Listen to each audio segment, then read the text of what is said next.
morning, everyone.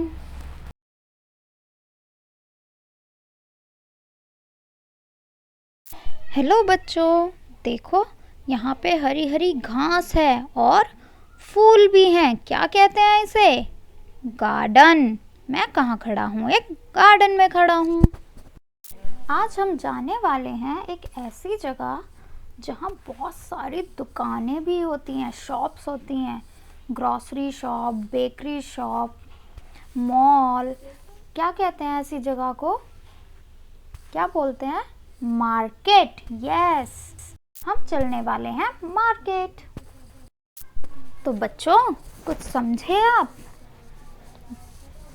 जहाँ पे हम बहुत सारे शब्दों के लिए कोई एक शब्द इस्तेमाल करते हैं उसे कहते हैं अनेक शब्दों के लिए एक शब्द, जैसा कि मैंने अभी किया।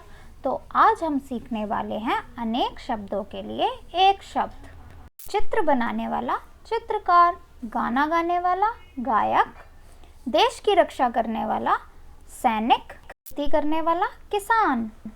ऐसे ही जो किसी से ना डरे निडर, जिसे भूख लगी हो भूखा, लालच करने वाला लालची, जिसे देखकर डर लगे डरावना, जो चित्र बनाता है चित्रकार, जो भारत का रहने वाला हो भारतीय, जो मांस नहीं खाता शाकाहारी, जहाँ छात्र पढ़ते हैं विद्यालय, जो बीमारों का इलाज करता है चिकित्सक, जिसकी तबीयत ठीक नहीं है बीमार, भेड़ बकरियों को पालने वाला गडरिया, पक्षियों का घर घोंसला। तो बच्चों, आपने देखा हमने क्या किया? अनेक शब्दों की जगह किसी एक शब्द से अपनी बात को समझाया, है ना? इससे हमारी भाषा प्रभावशाली होती है और हम अपनी बात को कम शब्दों में समझा पाते हैं।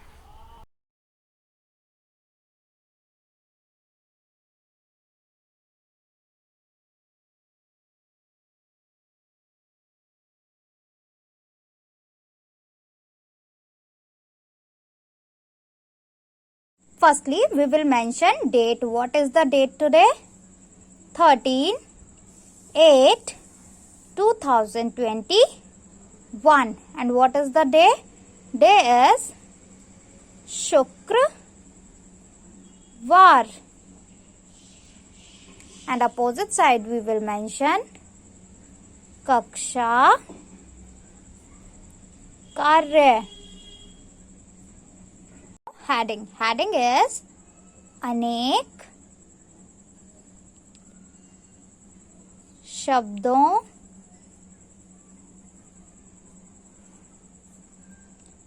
के लिए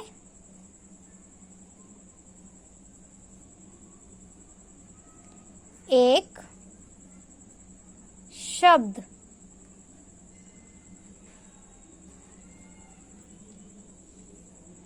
हम वो शब्द करने वाले हैं जहाँ पे हम बहुत सारे शब्दों की जगह अपनी बात किसी एक शब्द में बता देते हैं, उसे हम कहते हैं अनेक शब्दों के लिए एक शब्द।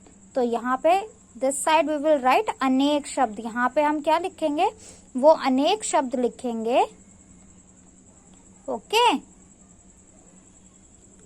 And this side we will write एक शब्द। वो एक शब्द जिसमें हमें अपनी बात कह देते हैं, है ना? बहुत सारे शब्दों का यूज ना करके हम एक शब्द में जहां अपनी बात कह देते हैं, इससे क्या होती है? हमारी भाषा और अच्छी होती है, प्रभावशाली होती है ना? तो फर्स्ट एज जो भीख मांगता हो।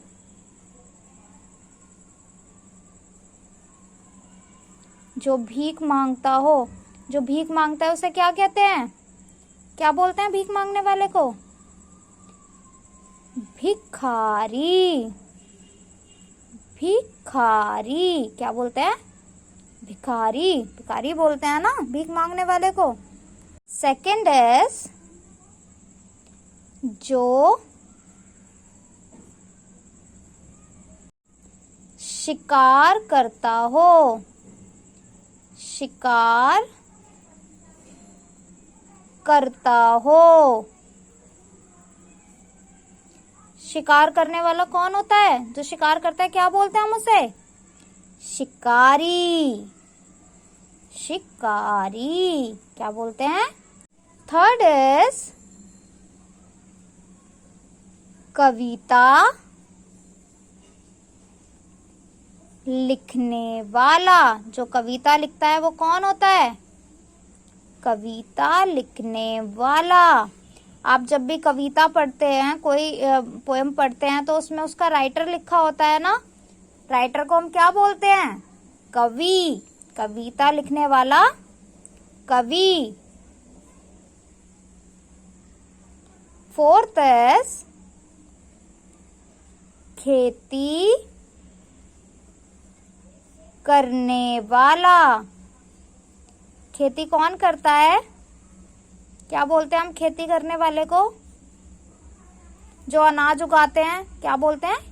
किसान। खेती करने वाला किसान। फिफ्थ इज जो ईश्वर, ईश्वर किसे बोलते हैं? भगवान को। जो ईश्वर को मानता हो, यानी कि जो भगवान में विश्वास करता हो, पूजा करता हो, क्या बोलते हैं हम ऐसे इंसान को?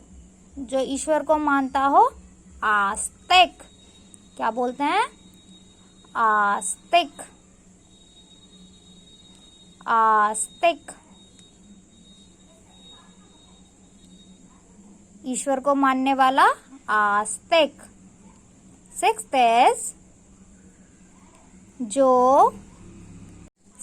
इज जो परिश्रम करता हो।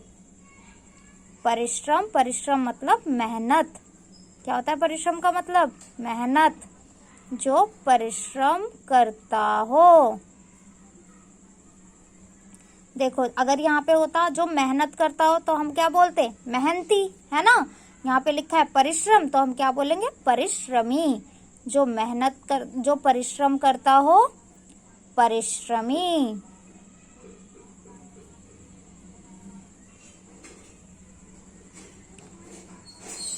सेवेंथ इज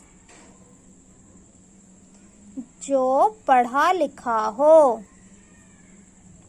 जो पढ़ा लिखा हो।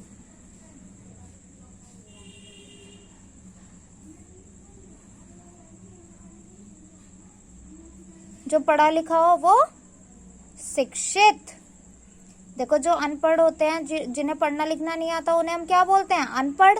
और जो पढ़ा लिखा होता है उसे बोलते हैं शिक्षित। जो पढ़ा लिखा हो, शिक्षित।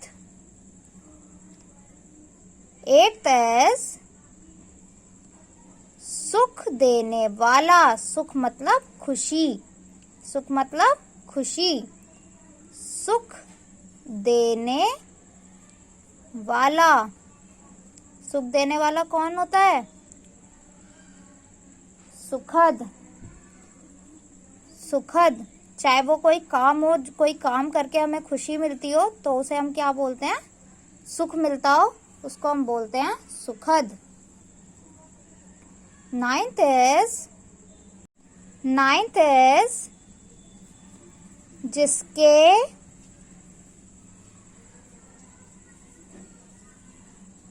माता पिता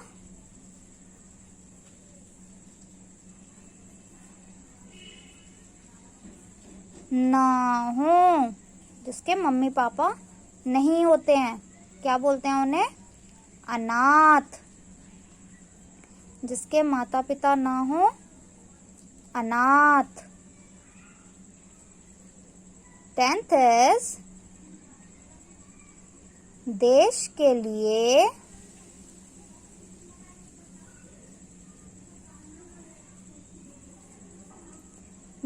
के लिए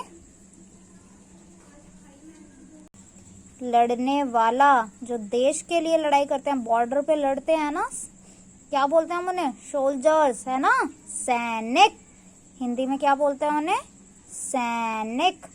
देश के लिए लड़ने वाला सैनिक। Bye bye.